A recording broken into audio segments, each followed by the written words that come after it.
آج قرآن مجید فرقان حمید کا ایک تاریخی واقعہ میں نے آپ کے سامنے بیان کرنا ہے۔ ہم کوشش کرتے ہیں کہ جمعہ کے دن قرآن ہی کی باتیں کیا کریں، تو قرآن کا ایک ایسا واقعہ دلچسپ بھی ہے، عبرت انگیز بھی ہے، نصیحت آموز بھی ہے۔ One of the unique story of Quran, one of the unique جو ہے یہ واقعہ ہے، واقعہ بنی اسرائیل کا ہے۔ اور یہ لوگ بڑی، اللہ پاک نے بنی اسرائیل کو آزادی دی تھی فرعون کے غرق ہونے کے بعد، بڑے ہنسی خوشی زندگی گزار رہے تھے، کیونکہ بڑا ٹف ٹائم گزارا تھا حضرت موسیٰ اور جو فرعون کا زمانہ تھا۔ حضرت موسیٰ اپنے ساتھیوں کے ساتھ دریائے نیل سے پار لگ گئے تھے اللہ کی عطا سے، اور فرعون غرق ہو گیا تھا، تو بڑا ہیپیلی لائف گزار رہے تھے۔ اب اللہ پاک نے حضرت موسیٰ کو حکم دیا کہ اے موسیٰ آپ کوہ طور پر آئیے، آپ کو ایک کتاب دی جائے گی، ٹھیک ہے نا۔ تو اب 30 دن تک حضرت موسیٰ کو حکم دیا گیا کہ کوہ طور پر اعتکاف کریں۔ حضرت موسیٰ اپنے بھائی حضرت ہارون علیہ السلام، وہ بھی اللہ پاک کے نبی ہیں، انہیں اپنا خلیفہ بنایا، اپنی قوم ان کے حوالے کی، اور آپ کوہ طور پر اللہ سے بات کرنے اور صحیفہ یعنی بعد میں جو آپ کو کتاب ملی تورا وہ لینے کے لیے حاضر ہو گئے۔ 30 دن اعتکاف کیا، روزے رکھے۔ آخری دن جب اللہ پاک سے بات کرنے کا وقت آنا تھا تو آپ نے تیاری کی اور مسواک کی، نظافت اور پاکیزگی اختیار کی کہ رب سے بات کرنی ہے، اللہ کی بارگاہ میں جانا ہے۔ جب اللہ پاک سے بات کرنے کا موقع آیا، ہم کلامی کا شرف ملا، تو اللہ پاک نے فرمایا اے موسیٰ آپ نے روزے رکھے اور آپ کے منہ میں جو مہک تھی وہ میرے نزدیک مشک سے بھی زیادہ عزیز ہے، آپ نے مسواک کر کے وہ مہک ختم کر دی ہے، لہٰذا 10 دن مزید روزے رکھیں۔ اب یہاں تھوڑا سا رک جائیں، پتہ چلا کہ روزہ اللہ کو کتنا پسند ہے کہ جب ہم روزے سے ہوتے ہیں نا تو افطار سے پہلے آپ نے دیکھا ہوگا کہ ہمارے منہ میں ایک مہک ہو جاتی ہے، ایک جس کو ہم بو کہتے ہیں نارملی۔ ہمیں مزہ نہیں آ رہا ہوتا کہ یار پیسٹ نہیں کر پا رہے، حالانکہ روزے میں مسواک کرنے کی تو اجازت ہے، لیکن ہم زیادہ صفائی پیسٹ وغیرہ سے نہیں کر پا رہے ہوتے۔ تو فرمایا جو بھوک کی وجہ سے، روزے کی وجہ سے روزہ دار کے منہ سے بو آتی ہے وہ اللہ کو مشک سے زیادہ پسند ہے۔ تو اس سے روزے کی اہمیت کا پتہ چلا۔ تو سبحان اللہ، اللہ توفیق دے کہ ہم رمضان کے بھی پورے روزے رکھا کریں، بلکہ نفلی روزوں کی بھی کچھ نہ کچھ ترکیب ہونی چاہیے۔ بہرحال 10 مزید روزے رکھے حضرت موسیٰ علیہ السلام نے، پھر اس کے بعد اللہ پاک کی بارگاہ میں حاضر دی۔ اب اللہ سے باتیں کی، ہم کلامی کی۔ آپ تو اللہ کی بارگاہ میں تھے، ادھر بنی اسرائیل میں ایک شخص تھا، اس کا نام سامری تھا، وہ بڑا منافق تھا۔ اس نے بنی اسرائیل کے بہکانے کے لیے، کیونکہ حضرت موسیٰ تو چلے گئے تھے پہاڑ پر، تو اس نے کیا کیا، ایک سونے اور چاندی کے زیورات کو پگھلا کر ایک بچڑا بنایا، اور اس میں کوئی ایسی چیز ڈالی کہ وہ بچڑا آوازیں کرنے لگا۔ اب سامری بولا کہ اے بنی اسرائیل، حضرت موسیٰ تو کوہ طور پر اللہ سے ملنے گئے ہیں، خدا تو خود تمہارے پاس آ گیا ہے، اور بچڑے میں خدا نے حلول کر لیا اور اللہ ہی تم سے باتیں کر رہا ہے، معاذ اللہ، استغفر اللہ۔ اب بنی اسرائیل اس کے بہکاوے میں آ گئے اور اس بے جان بچڑے کو خدا سمجھ کر پوجنے لگے۔ within 40 days یہ ہو گیا۔ آپ ذرا غور کیجئے گا، صرف 40 دن کے لیے حضرت موسیٰ گئے تھے، مگر اس بدبخت نے ایسی چال چلی کہ بنی اسرائیل کو اس بچڑے کی پوجا میں لگا دیا۔ اچھا، ادھر بنی اسرائیل جو ہے وہ پوجا کر رہے ہیں، حرام کام کر رہے ہیں، شرک کر رہے ہیں، ادھر اللہ نے حضرت موسیٰ علیہ السلام کو یہ بتا دیا کہ تمہاری قوم کا یہ حال ہے۔ آپ واپس آئے، بہت جلال میں تھے، آپ نے پہلے تو بچڑے کو چکنا چور کر دیا، سامری کو سخت سزا دی، بنی اسرائیل کو توبہ کروائی اور دوبارہ کلمہ پڑھایا۔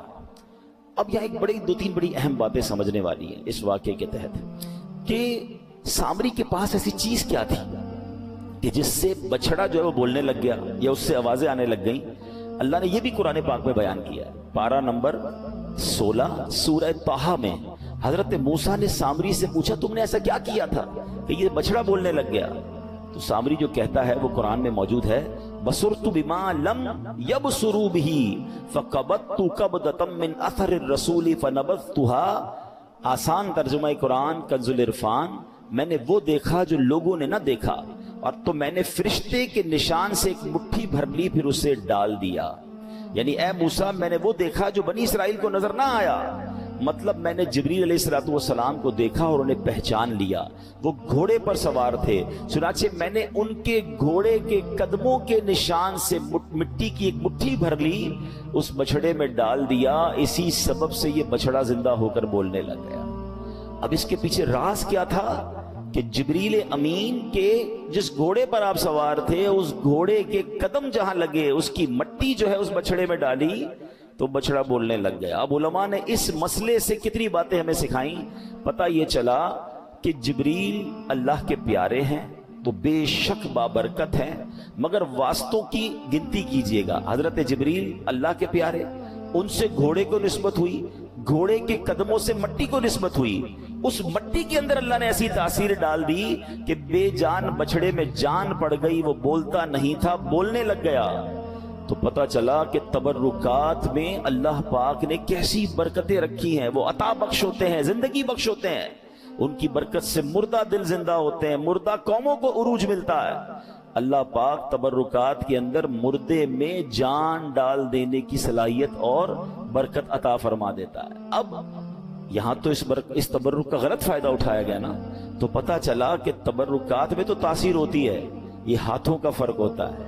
اگر یہ تبرکات گستاخوں کے ہاتھ میں آ جائیں تو تبرکات کے منفی اثرات ہوتے ہیں, تبرکات نیکوں کے ہاتھ میں آ جائیں تو وہ تبرکات کے اثرات بھی نیک ہوتے ہیں. دیکھیے سامری جادوگر کے پاس یہ مٹی آ گئی جو حضرت جبریل کے گھوڑے کے قدموں سے لگی تھی.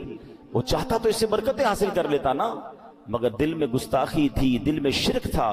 اسی تبرک سے اس نے غلط کام شروع کروا کے قوم کو حرام کام کی طرف لگا دیا, اور پوری بنی اسرائیل کو اس نے اس زمانے کے لوگوں کو گمراہ کیا. تو اے میرے پیارے اسلامی بھائیوں, یہاں یہ بات سیکھنے کو مل رہی ہے کہ اللہ والوں سے نسبت رکھنے والی چیز میں بڑی برکت ہوتی ہے. اب اس کا کوئی رانگ استعمال کر لے تو الگ بات ہے. اب ایک بہت خوبصورت بات اب سمجھنی ہے. جبرائیل کون ہیں؟ فرشتے ہیں, فرشتوں کے سردار ہیں, ٹھیک ہے. اور آپ کے گھوڑے سے سبحان اللہ جو مٹی قدموں سے لگے اس میں یہ جان آ جاتی ہے, یہ برکت آ جاتی ہے. تو ذرا سوچئے کہ یہ ہے کون؟ جبریل امین نبی پاک علیہ السلام کے خادم ہیں, آپ کے وزیر ہیں. ہم شعر کہتے ہیں نا, چاہیں تو اشاروں سے اپنے کایا ہی پلٹ دیں دنیا کی, چاہیں تو اشاروں سے اپنے کایا ہی پلٹ دیں دنیا کی. یہ شان ہے ان کے غلاموں کی, سرکار کا عالم کیا ہوگا. جبریل امین کے قدموں سے, ان کے بھی قدم نہیں, ان کے گھوڑے کے قدم پر جو مٹی لگتی ہے وہ بے جان میں جان ڈال دیتی ہے. تو نبی پاک کی شان کا عالم کیا ہوگا. اب بتائیں, جس خاک پر نبی پاک کے قدم لگ جائیں, اللہ اکبر, اس خاک کا عالم کیا ہوگا. اعلیٰ حضرت امام اہل سنت کہتے ہیں نا, ذرے جھڑ کر تیری پیزاروں کے, پیزار کہتے ہیں چپل کو, جوتوں کو. آقا آپ کے جوتے مبارک پر, آپ کے چپل مبارک سے جو ذرے لگ جائیں نا, اور جب وہ جھڑتے ہیں تو کیا بنتے ہیں؟ ذرے جھڑ کر تیری پیزاروں کے تاجے سر بنتے ہیں سیاروں کے. پھر یہ بڑے بڑے جو سیارے آسمان پر ہیں یہ ان ذروں کو اپنے سر کا تاج بناتے ہیں. اور کیوں نہ بنائیں کہ جب جبریل امین تو فرشتوں کے سردار ہیں, میرے آقا تو سب کے سردار ہیں نا, نبیوں کے بھی سردار ہیں, فرشتوں کے بھی آقا ہیں. جبریل امین تو نبی پاک کے وزیر ہیں. تو اب ذرا غور کیجئے مصطفیٰ کریم علیہ السلام کے مبارک قدموں کا, اور ان کی شان کا عالم کیا ہوگا. اور سبحان اللہ, وہ جو ہے نا, تیری کفش پایوں سوارا کروں میں کہ پلکوں سے اس کو بہارا کروں میں. مفتی اعظم ہند کہتے ہیں, حضور آپ کے قدموں سے لگنے والی جو خاک ہے نا, اس کو میں ایسے صاف کروں گا, جھاڑو سے نہیں, اپنی پلکوں سے میں اس کو بہارا کروں گا کہ اس کی شان اتنی اعلیٰ ہے. نبی پاک کے قدم جہاں لگ جائیں, نالین شریف لگ جائیں, مولانا جامی کہتے ہیں, جو سوئے من گزر آری منے مسکین ناداری فدائے نقش نالینت کنم جائیں یا رسول اللہ. حضور کبھی آپ میرے گھر تشریف لائیں تو آپ کے جو نقش نالین ہیں, نالین یعنی چپل مبارک کا جدر جدر نقش لگے, جامی اپنی اس نقش پر جان قربان کرے گا. اللہ اکبر, یہ شان ہے نبی پاک علیہ السلام کی. اب ذرا یہ جو واقعہ میں نے بیان کیا, یہ قرآن مجید میں کس طرح قرآن نے ڈیفائن کیا ہے, ذرا سنیے گا.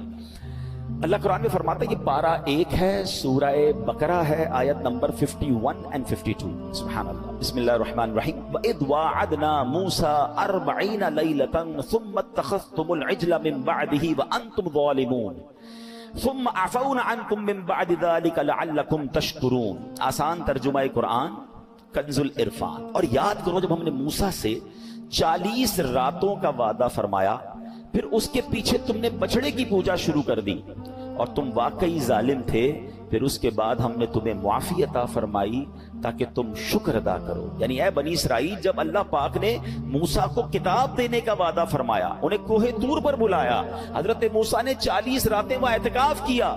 ادھر تمہیں ہدایت کا سامان ہو رہا تھا اور ادھر تم تورات شریف کے نازل ہونے کا انتظار کیے بغیر اللہ کا شکر بجا لانا تھا تمہیں. اس کو چھوڑ کر تم نے شرک شروع کر دیا، بچڑے کی پوجا کرنا شروع کر دی. مگر اللہ پاک کا کرم دیکھو، تم پر اللہ کا فضل و احسان دیکھو.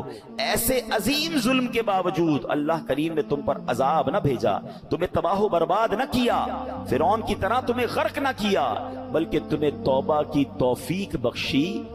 تو تمہاری توبہ قبول ہوئی اور دوبارہ سے ایمان کی نعمت عطا فرما دی. یہ وجہ کیا بنی؟ سبحان اللہ، اس لیے کہ تم شکر گزار بنو، لہٰذا اب اس انعام کا شکر ادا کرو.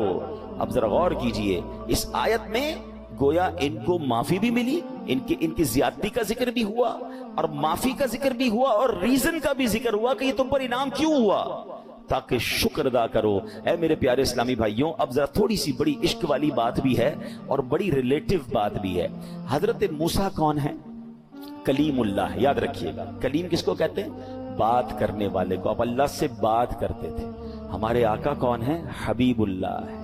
اللہ نے صرف بات نہ کی، اپنے حبیب کو اپنا دیدار بھی کرایا.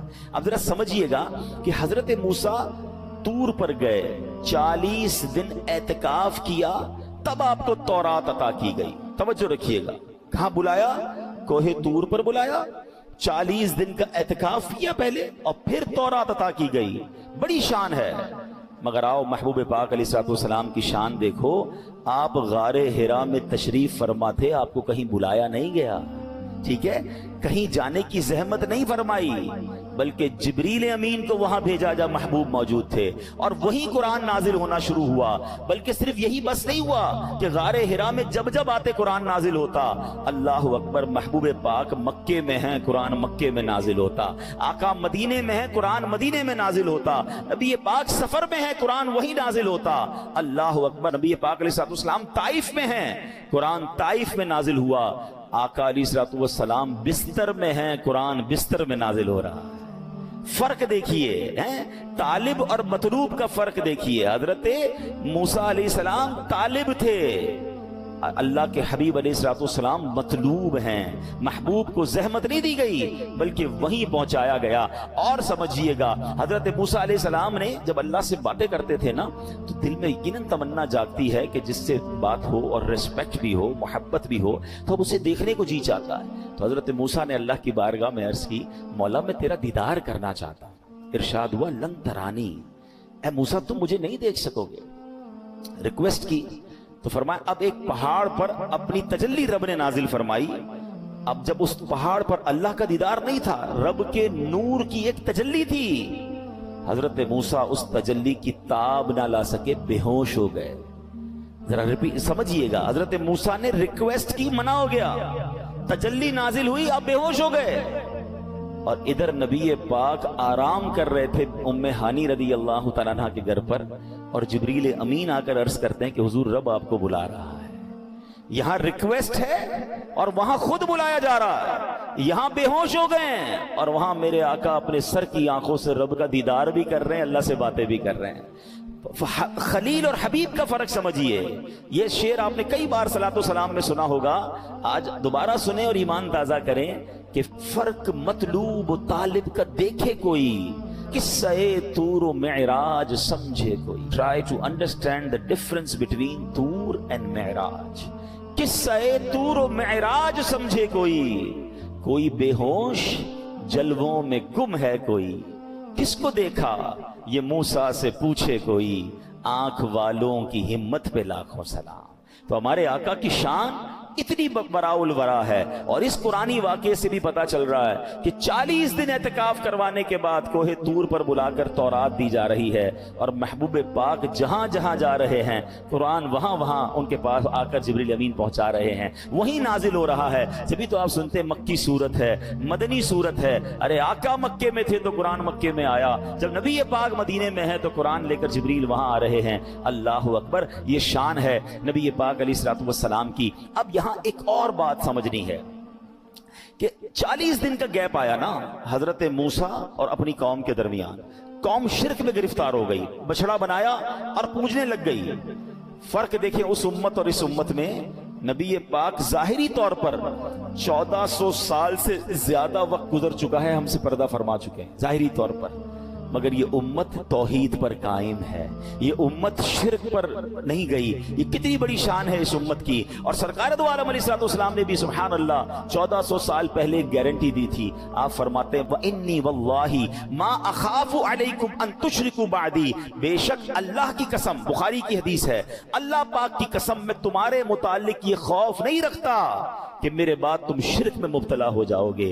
اللہ اکبر، گویا نبی پاک بھی جانتے تھے اور برائیاں بہت ساری میری امت میں ہو سکتی ہیں، مگر اجتماعی طور پر میری امت شرک میں گرفتار نہیں ہوگی۔ اب ذرا توحید پرستی کی میں آپ کو ایک مثال دیتا ہوں، ٹھیک ہے؟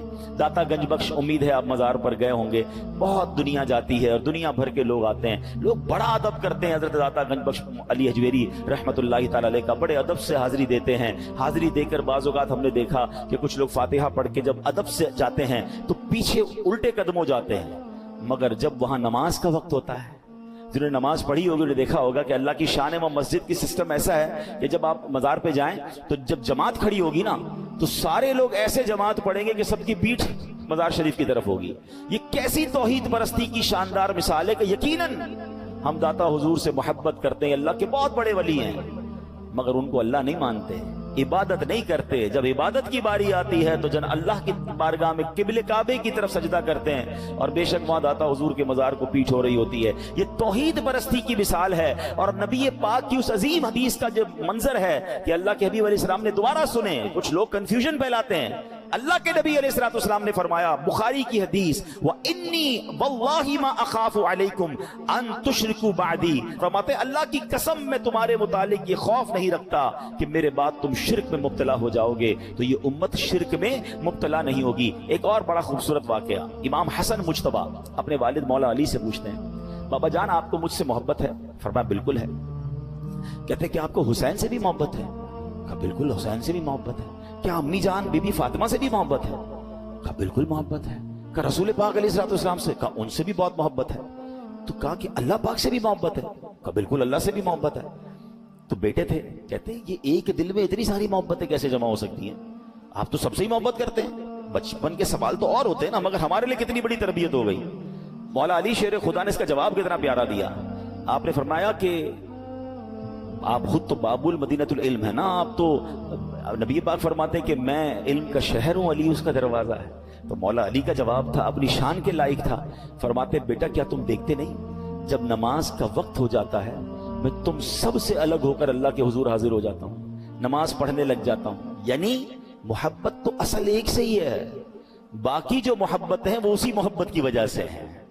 اصل محبت تو اللہ سے ہے، مگر اللہ والوں سے پیار کیوں ہے؟ وہ بھی اللہ کی وجہ سے ہے کہ وہ اللہ والے ہیں۔ کسی شخص سے محبت ہو، اس کے بچوں سے پیار نہیں ہو جاتا، اس کے رشتہ داروں سے پیار نہیں ہو جاتا۔ اللہ بلا تمثیل، اللہ کی کوئی اولاد نہیں ہے، مگر سمجھانے کے لیے اصل محبت مومن کو اللہ سے ہوتی ہے، مگر اللہ کے پیاروں سے بھی محبت، اللہ کے نبیوں سے بھی محبت، اللہ کے نبیوں کے صحابہ سے بھی محبت، اللہ کے نبیوں کے اہل بیت سے بھی محبت ہو جاتی ہے۔ اور اس کی وجہ یہی ہے کہ یہ اصل محبت اللہ کے لیے ہے۔ الحب فی اللہ والبغض فی اللہ، ہماری محبت بھی اللہ کے لیے، ہماری دشمنی بھی اللہ کے لیے ہونی چاہیے۔ ہمارا پرابلم یہ اور ہے، ہم محبت بھی دنیا کے لیے کرتے ہیں، ہم دشمنی بھی دنیا کے لیے کرتے ہیں۔ محبت کیوں دنیا کے لیے کرتے ہیں؟ یار اس سے پیسے مل جائیں گے، اس سے کام نکل آئے گا، اس سے دوستی کر لو کچھ ترقی مل جائے گی۔ دشمنی کیوں کرتے ہیں؟ اس نے مجھے تحفہ نہیں دیا، اس نے مجھے دعوت پہ نہیں بلایا، اس نے جناب ہمارا رشتہ تھا فلاں رشتہ توڑ دیا، اس لیے انتقام۔ یہ تو دنیا کے لیے محبت اور دنیا کے لیے لڑائی ہو گئی نا۔ مومن یہ نہیں ہوتا، مومن کی محبت بھی اللہ کے لیے، مجھے پیار اس لیے کہ میرے اللہ کا بندہ ہے، یہ کلمہ گو ہے، میرا مسلمان بھائی ہے، میرے نبی کا امتی ہے، یہ محبت کا معیار ہے۔ اور بغض کیوں ہے؟ یہ معاذ اللہ شرک کرتا ہے، یہ نبی پاک کا گستاخ ہے، یہ صحابہ کا گستاخ، یہ اہل بیت کا گستاخ، میں اس کو اپنا دوست، بے شک یہ مجھ پر کروڑوں روپے خرچ کیوں نہ کرے، جو اللہ اور اس کے رسول کا نہیں وہ ہمارا نہیں ہو سکتا، چاہے سگا رشتہ دار کیوں نہ ہو۔ یہ ہے البغض فی اللہ۔ کاش یہ بات سمجھ آ جائے، ہمیں تکلیف ہو جب اللہ کی نافرمانی ہو رہی ہو، ہمیں تکلیف ہو جب معاذ اللہ اسلام کی شکل بگاڑی رہی ہو۔ یہ ہے اسلام کی محبت کہ میں اس لیے تکلیف میں ہوں کہ یار لوگ اسلام پر عمل نہیں کر رہے، ہمارے اسلام کو نقصان پہنچ رہا ہے، ہمارے دین کو نقصان پہنچ رہا ہے۔ حال یہ ہے کہ لوگ جو بھی گناہ کریں ہمیں کیا ٹینشن بھائی، ہیں، ان کی اپنی لائف ہے. ہمیں جناب اپنے کاروبار، اپنے مال، اپنے بیوی بچوں کی فکر ہونی چاہیے. یہ نہیں ہے. مومن اللہ کے دین کا فکر مند ہوتا ہے، مومن اسلام کی ترقی کے لیے فکر مند ہوتا ہے. ہم بھول گئے صحابہ کی قربانیاں، بھول گئے اہل بیت کی قربانیاں، بھول گئے انبیاء علیہ السلام اور خود ہمارے نبی کی قربانیاں. یہ لوگ بھی کہتے بھائی ہم اپنی فیملی کے ساتھ خوش ہیں، سارے اللہ کی عبادت کر رہے ہیں، سارے مسلمان ہیں، اپنا اپنا کام کرو بھائی. گھر چھوڑا، خاندان چھوڑا، کٹوا دیا پورا خاندان امام حسین نے. کیوں؟ رہتی دنیا تک نانا کے دین کو بچانا تھا. تو مومن تو یہ ہوتا ہے نا کہ اس کو یہ فکر ہوتی ہے کہ میں اپنے مسلمان بھائیوں کو گناہوں سے بچاؤں. بڑی پیاری بات کچھ دنوں پہلے پڑھی کہ اچھے مومن کی مثال یہ دی گئی کتابوں، غالباً غوث پاک کا فرمان تھا. غوث پاک شیخ عبد القادر جیلانی فرماتے ہیں کہ اچھا مومن تو وہ ہوتا ہے کہ جس طرح اگر اس کے اپنے فیملی ممبر آگ میں گر رہے ہوں، جس طرح وہ ان کو بچاتا ہے، اس طرح جب وہ مسلمانوں کو گناہوں میں اور برائیوں میں مبتلا دیکھے تو اسی فکر سے انہیں بچانے کی کوشش کرے. اس کو یہ ٹینشن ہو کہ میں اپنے بھائیوں کو جنت کی طرف لے جاؤں، انہیں بچاؤں گناہوں سے. اپنی اپنی دیکھ والا معاملہ نہیں ہونا چاہیے. تو کاش یہ بات ہمیں سمجھ آئے کہ ہم نبی پاک کے امتی ہیں نا. اب تو کسی نبی نے نہیں آنا، یہ امت تو آخری امت ہے. اب یہ ہماری ذمہ داری ہے کہ امر بالمعروف و نہی عن المنکر، نیکی کا حکم دینا، برائی سے روکنا. اپنی بھی اصلاح کرنی ہے، دوسروں کو بھی اصلاح کرنی ہے. اب خود بھی گناہوں سے بچنا ہے، دوسروں کو بھی بچانا ہے. جب یہ کوشش ذہن میں آ جائے گی تو انشاءاللہ ہم اللہ کے بتائے ہوئے، قرآن کے بتائے ہوئے طریقے پر عمل کرنے والے بن جائیں گے. سبحان اللہ. یہاں ایک اور آخری بات عرض کر دیتا ہوں. اسی آیت میں فرمایا ثم عفونا عنکم من بعد ذلک، پھر اس کے بعد ہم نے تمہیں معافی عطا فرمائی. اسی آیت میں قرآن نے کیا کہا کہ تم نے شرک کیا، پھر تمہیں اللہ نے معافی عطا فرما دی. اب سوال یہ ہوتا ہے کہ فرعونیوں نے جب شرک کیا تھا انہیں تو غرق کر دیا گیا. بنی اسرائیل نے شرک کیا، انہیں معافی کیسے مل گئی؟ ان پر عذاب کیوں نہیں آیا؟ سبحان اللہ. تو ارشاد ہوا لعلکم تشکرون، تاکہ تم شکر ادا کرو. گویا فرمایا جا رہا ہے کہ فرعونیوں کا بھی جرم یہی تھا. فرعونیوں نے تو ایک جیتے جاگتے بندے کو خدا مانا تھا، تم نے تو بچڑے کو خدا مان لیا. مگر ان کے اندر شکر کی اہلیت نہیں تھی. اللہ جانتا ہے کہ تمہارے اندر شکر کی اہلیت ہے. تمہیں شکر کا موقع دیا جا رہا ہے. اللہ کا شکر بجا لاؤ، اللہ کی فرما برداری میں مصروف ہو جاؤ. تو پتہ کیا چلا؟ the crunch of this whole story کیا ہے کہ عذاب کا ایک سبب ناشکری ہے. ہاں، بندہ گناہ کرتا ہے، اللہ پاک مہلت دیتا ہے، پھر گناہ کرتا ہے، پھر مہلت دیتا ہے، پھر گناہ کرتا ہے، پھر مہلت دیتا ہے، یہاں تک کہ بندہ گناہ کرتا جاتا ہے، اس کا دل سیاہ ہو جاتا ہے. اب وہ توبہ کے لائق نہیں رہتا. گناہ اور ناشکری اس کی طبیعت میں رچ بس جاتی ہے. تب وہ موقع آتا ہے کہ اللہ پاک پکڑ فرماتا ہے اور بندہ تباہ و برباد ہو جاتا ہے. قرآن میں ایک اور واقعہ کسی موقع پہ اس کو بھی پوری تفصیل سے بیان کریں گے. یمن میں ایک علاقہ تھا سبا. یہ ایک ایسا علاقہ تھا کہ دنیا کا سب سے خوبصورت اس کی آب و ہوا تھی. کوئی مچھر نہیں، کوئی کیڑا نہیں. اتنے شاندار پھل تھے کہ لوگ اپنے سر پر ٹوکری اٹھا کے نکلتے تھے تو درختوں سے پھل گرنا شروع ہو جاتے تھے. ورلڈ بیسٹ ایٹماسفیئر تھا. آج لوگ کہتے ہیں نا فلاں کنٹری کی ہوا سب سے اچھی ہے، ایٹماسفیئر اچھا ہے. وہ ایسی ہوا تھی کہ اس کے اندر سے کوئی گزرتا تھا تو صحت مند ہو جاتا تھا. مگر وہ قوم ناشکری کرنے لگی، کفر کرنے لگی. 13 نبی بھیجے گئے اس قوم پر. وہ قوم نے نہیں مانی بات، ناشکری کرتے تھے. کہتے ہماری یہ ساری اللہ نے تھوڑی دی ہے، تو ہم نے ہمارے پاس یہ نعمت ہے، ہم نے بلڈ اپ کیا ہے. اللہ نے کیسے اس قوم کو تباہ کیا؟ چوہے بھیجے. اتنی بڑی قوم، اتنا بڑا کام تھا. ان کے پاس ایک نہر تھی جہاں سے پانی وہ لیتے تھے، ایک بند باندھا تھا. چوہے گئے، اس بند کو کاٹا، ایسا سیلاب آیا کہ ان کے تمام باغات، تمام گھر، سب کچھ غرق ہو گیا. پتا چلا کہ ناشکری کرنے پر اللہ عذاب دیتا ہے.